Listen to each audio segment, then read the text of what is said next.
sila ng picture ng kaap dahil ang gusto nila ay yung image mismo doon sa photo booth. They can detect kung galing yan sa phone. Kung sinelfie mo lang or nagpa-picture ka lang sa iyong kwarto, na likod ng pinto. Alam nila. Alam nila. Sa tama pala ng lighting, alam nila kung phone generated. Rejected, pinsan ko 3 beses. Sabi ko sa inyo, punta ka na kasi sa kanto, mag-photo booth ka na. Then kuhanin mo yung image noon, yung digital copy, i-email sa kanila. Kinabukasan, sinabmit. Yung hapon, alas 3, approve.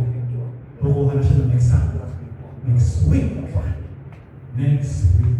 So yun, photo pa lang yun.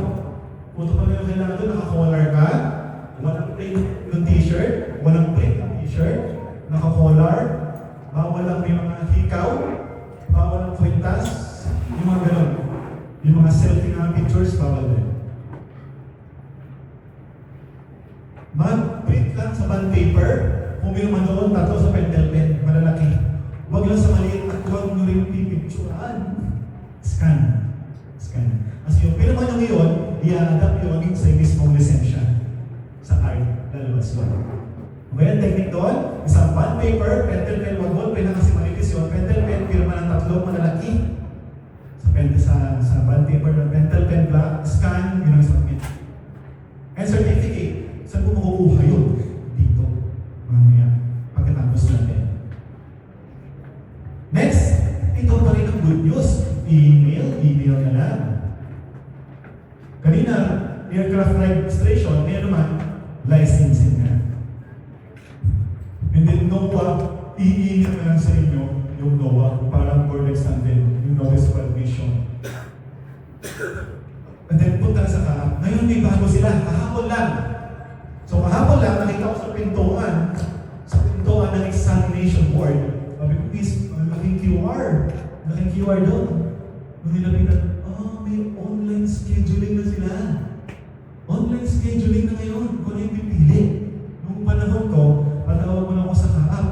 Pwede ko mag-exam on Thursday. Hindi, engineer, puno po Thursday. Kailan po pwede. Ganun. Ngayon hindi. Ikaw na yung pipili mismo. May online scheduling na. Mamaya kapakita ko sa inyo yung picture. And yung QR, and yung website. Requirements ng practical. So kanina, mag-exam pa lang kayo ng knowledge test. Part 1 pa lang yan, 1 out of 2. Ito na ngayon yung practical exam. Sa practical exam, kailangan ay pasado na sa una. Siyempre naman, Math 101, Math 201. Downloadable yung form ng website lang din. Pictures of and specs of drone with serial, bakit kailangan ulit?